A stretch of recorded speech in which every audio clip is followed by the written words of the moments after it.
When the HOA trespassed onto my remote mountain cabin and slapped me with a stack of bogus fines, they thought I'd quietly pay like everyone else. They didn't know the land they were threatening was tied to state infrastructure and that I had the governor's direct line. Their fines, about to backfire catastrophic ally.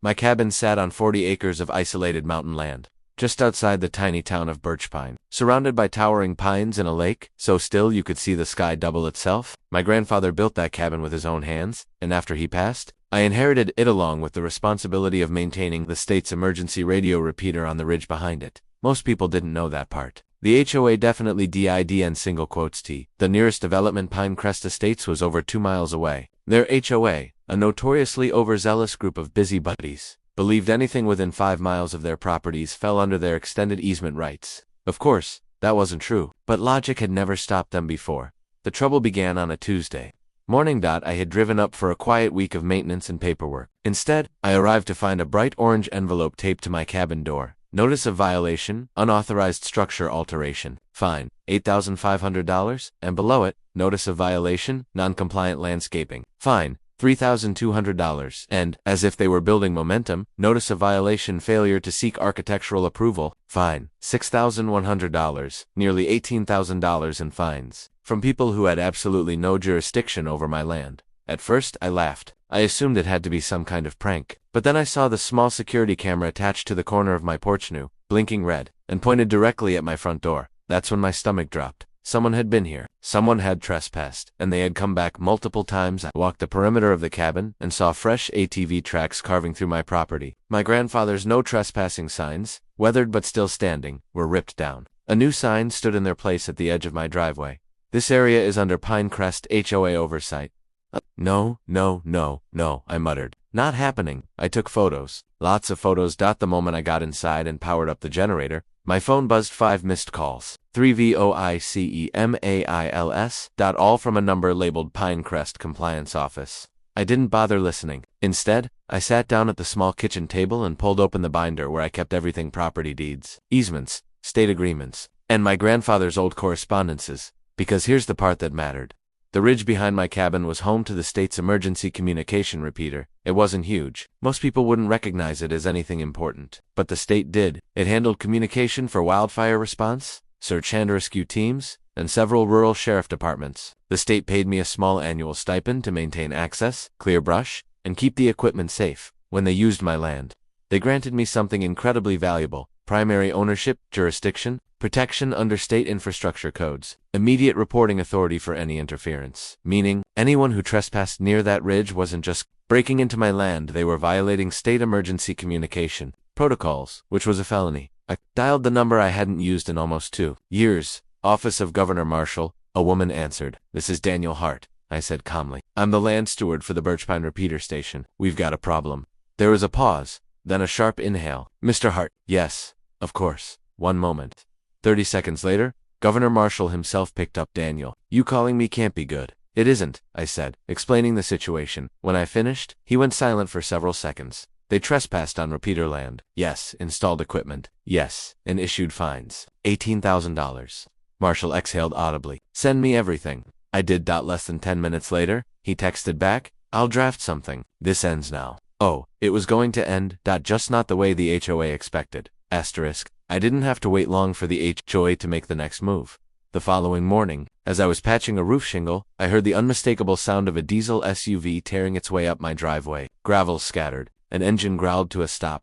Then came the voice. I'm giving you 60 seconds to exit the structure. I almost fell off the roof. Standing below, hands on her hips, sunglasses perched in her hair, was none other than Victoria Hartford, the Pinecrest HOA president, known around town as Queen Vic. She had bankrupted 3 families in her subdivision through constant fines. Behind her stood 2 board members, each holding clipboards like weapons. Good morning, I called down. You're trespassing. She ignored me. This entire structure is in violation of HOA structural code. Under Article 14, we have authority to inspect and impose corrective measures. You have no such authority, I said. Her lips twitched in amusement. Everything in this valley falls under our extended community standards. No, it doesn't. It does now, she said smugly, waving a stapled packet. We voted last month to expand jurisdiction. I blinked. You voted to take over 2 miles of private land. Yes, that's not how jurisdiction works. It is, she snapped, and you are currently out of compliance. If you continue resisting, we will escalate to law enforcement. I smiled slowly. Please do. Her expression faltered. We are authorized to enforce penalties. She repeated. Then she gestured at the camera still mounted on my cabin. We installed monitoring equipment to ensure compliance. Thank you, I said. That'll help with the felony charges. The two board members glanced at each other nervously. Phony, one whispered. I pulled out my phone. You interfered with state emergency communication property. Victoria rolled her eyes. No one cares about your little shed on the hill. Really? I said. Because the governor does.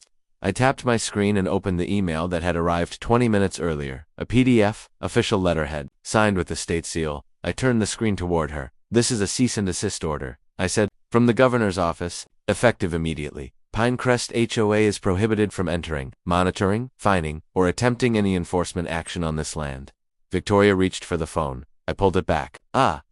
It's sent to your registered legal address. 2. That doesn't apply to us, she sputtered. We are a private entity, and the land behind this cabin houses a state emergency repeater, meaning your trespass violated infrastructure protection codes, meaning this order absolutely applies. Her board members were now visibly sweating. I wasn't done. It also says, I continued, scrolling, that all members of your enforcement team may be subject to investigation by the state attorney's office. What? No, Victoria barked. We're protected. You were, I corrected. Until you trespassed onto state-restricted land. Victoria was trembling now, but her pride still wouldn't let her back down. You think one letter scares me? She snapped. We have lawyers, so does the state, I said. Better ones. I stepped off the ladder and walked toward her, stopping 3 feet away. If you step foot on my property again, I said calmly, you won't be dealing with me. You'll be dealing with the governor's office. Her jaw clenched. This isn't over. Oh, it really is. As she stormed back to her SUV, kicking gravel in every direction, one board member timidly approached me. Sir, should we expect contact from the state? Yes, I said simply. Soon they scrambled into the car. It tore down my driveway with desperation that bordered on panic. I went back inside, poured myself coffee, and waited. Victoria had triggered a chain reaction, and the consequences were only beginning. Asterisk.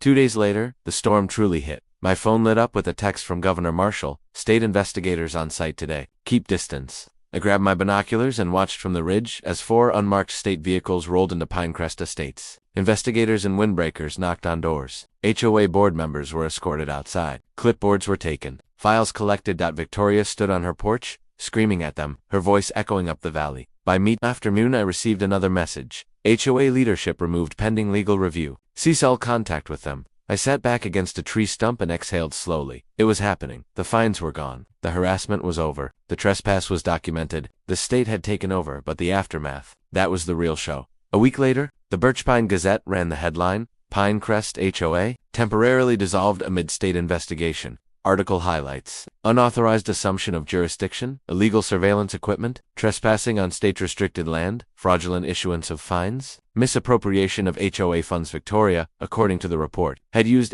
HOA money to pay for private surveillance installations, drones, and compliance monitoring patrols. Residents were furious. They lined up at town hall demanding refunds, accountability, and restructuring.